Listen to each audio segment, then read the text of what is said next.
Hello guys, commerce ലോഗ്സിൻ്റെ പുതിയൊരു ക്ലാസ്സിലേക്ക് സ്വാഗതം. നമ്മൾ ഇന്ന് ഡിസ്കസ് ചെയ്യുന്നത് objectives and importance of research ആണ്. എന്താണ് research? Research is a journey from known to unknown. അറിയാവുന്നതിൽ നിന്നും അറിയാത്തതും കൂടെ കണ്ടുപിടിക്കാനുള്ള ഒരു യാത്രയാണ് റിസർച്ച്. അതിൻ്റെ ഒബ്ജക്റ്റീവ്സും ഇമ്പോർട്ടൻസും നമുക്ക് നോക്കാം. Firstly, objectives of research. റിസർച്ചിൻ്റെ ഫസ്റ്റ് ഒബ്ജക്റ്റീവാണ് ടു എക്സ്പ്ലോർ അൺഎക്സ്പ്ലോർഡ് ഏരിയാസ്. ഇതുവരെ എക്സ്പ്ലോർ ചെയ്യാത്ത പുതിയ ഏരിയാസ് എക്സ്പ്ലോർ ചെയ്യുക.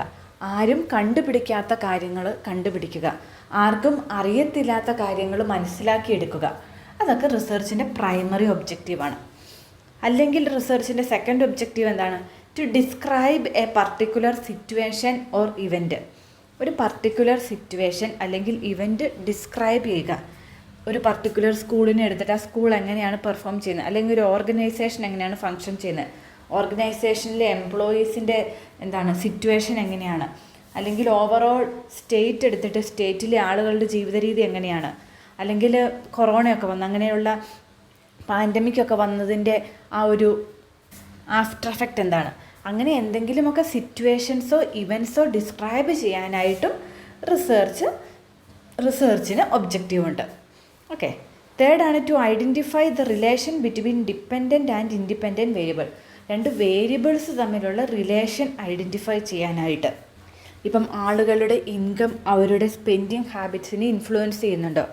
ആളുകളുടെ ഇൻകം അവരുടെ സേവിങ് ഹാബിറ്റിനെ ഇൻഫ്ലുവൻസ് ചെയ്യുന്നുണ്ടോ? ആളുകളുടെ എഡ്യൂക്കേഷൻ അവരുടെ ഇൻവെസ്റ്റ്മെൻറ്റിനെ ഇൻഫ്ലുവൻസ് ചെയ്യുന്നുണ്ടോ? ഇങ്ങനെ രണ്ട് വേരിയബിൾസ് തമ്മിലുള്ള റിലേഷൻ കണ്ടുപിടിക്കാനായിട്ടും റിസർച്ച് യൂസ് ചെയ്യുന്നു. അതുപോലെ തന്നെ to formulate new principles or theories.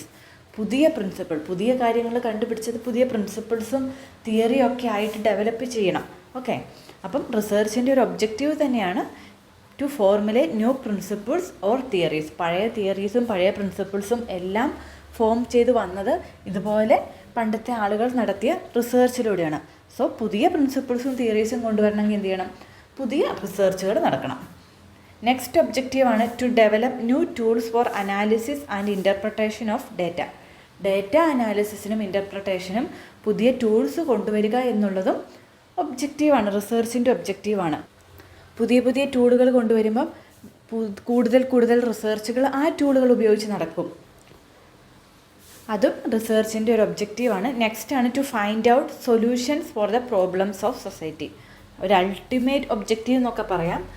സമൂഹം നേരിടുന്ന പ്രശ്നങ്ങൾക്ക് പരിഹാരം കണ്ടുപിടിക്കുക. അതാണ് ഒരു റിസർച്ചറിൻ്റെ പ്രൈമറി ലക്ഷ്യം. ഓക്കെ. ഈ ഒരു അൾട്ടിമേറ്റ് ഗോൾ വെച്ചിട്ട് എന്തൊക്കെ രീതിയിൽ നമുക്ക് ചെയ്യാൻ പറ്റും? ഒന്നെങ്കിൽ അൺഎക്സ്പ്ലോർഡ് ആയിട്ടുള്ള കാര്യങ്ങൾ എക്സ്പ്ലോർ ചെയ്യുക, അല്ലെങ്കിൽ ഡിസ്ക്രൈബ് ചെയ്യാം, അല്ലെങ്കിൽ റിലേഷൻ കണ്ടുപിടിക്കാം, അല്ലെങ്കിൽ തിയറി ഫോർമുലേഷൻ എന്നുള്ള പർപ്പസിലോട്ട് ചെയ്യാം, അല്ലെങ്കിൽ പുതിയൊരു മെത്തഡോളജി ഡെവലപ്പ് ചെയ്യുന്ന ടൂൾ ഡെവലപ്പ് ചെയ്യുന്ന രീതിയിലോട്ട് ചെയ്യാം. എല്ലാത്തിൻ്റെയും അൾട്ടിമേറ്റ് ലക്ഷ്യം ഈ ഒരു ഏരിയയിൽ കൂടുതൽ റിസർച്ചുകൾ വന്നു കഴിയുമ്പോൾ ഒരു സോഷ്യൽ പ്രോബ്ലം സോൾവ് ആവണമെന്നുള്ളതാണ്. Next, importance of research. Importance of research സിമ്പിളാണ്. Firstly, discovery and innovation. പുതിയ കാര്യങ്ങൾ കണ്ടുപിടിക്കാനായിട്ട് റിസർച്ച് നമ്മളെ സഹായിക്കും. റിസർച്ച് ചെയ്തിട്ടാണ് കമ്പ്യൂട്ടർ വന്നത്, മൊബൈൽ ഫോൺ വന്നത്, ഇൻ്റർനെറ്റ് വന്നത്, ആർട്ടിഫിഷ്യൽ ഇൻ്റലിജൻസ് വന്നത്, എല്ലാം വന്നത്. അപ്പം ഇനിയും ഇതുപോലെയുള്ള കണ്ടുപിടുത്തങ്ങൾ നടക്കണമെങ്കിൽ റിസർച്ച് വേണം. Secondly, problem solving. എന്തെങ്കിലുമൊക്കെയുള്ള പ്രോബ്ലംസിന് പരിഹാരമായിട്ടാണ് നമ്മൾ റിസർച്ച് ചെയ്യുന്നത്. റിസർച്ച് പ്രോബ്ലം ഉണ്ട് റിസർച്ചിന്. ആ പ്രോബ്ലം സോൾവ് ചെയ്യാനായിട്ടുള്ള നമ്മൾ നടത്തുന്ന ആ ഒരു എഫേർട്ട് അല്ലെങ്കിൽ അതിൻ്റെ എൻഡ് റിസൾട്ടാണ് റിസർച്ചിൻ്റെ ഔട്ട്പുട്ട്.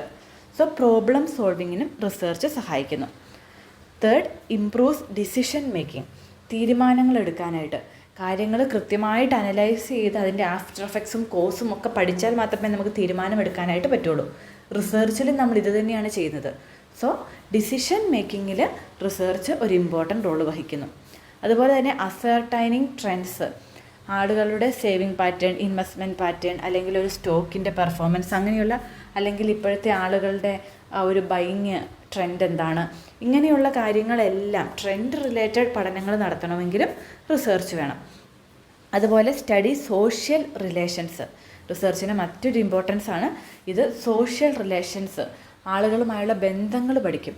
ഇങ്ങനെ ബന്ധങ്ങൾ പഠിക്കുന്നത് വഴി സൊസൈറ്റിയിലെ പ്രോബ്ലംസൊക്കെ ഒരുപാട് ആളുകൾ തമ്മിലുള്ള പ്രോബ്ലംസ് എംപ്ലോയി അങ്ങനെയുള്ള പ്രശ്നങ്ങളൊക്കെ ഒരുപാട് കുറയ്ക്കാനും സൊസൈറ്റി കൂടുതൽ സമാധാനത്തിലും നല്ല രീതിയിൽ ഡെവലപ്മെൻറ്റിലോട്ടുമൊക്കെ പോകാനായിട്ടും ഈ ഒരു റിസർച്ച് സഹായിക്കും.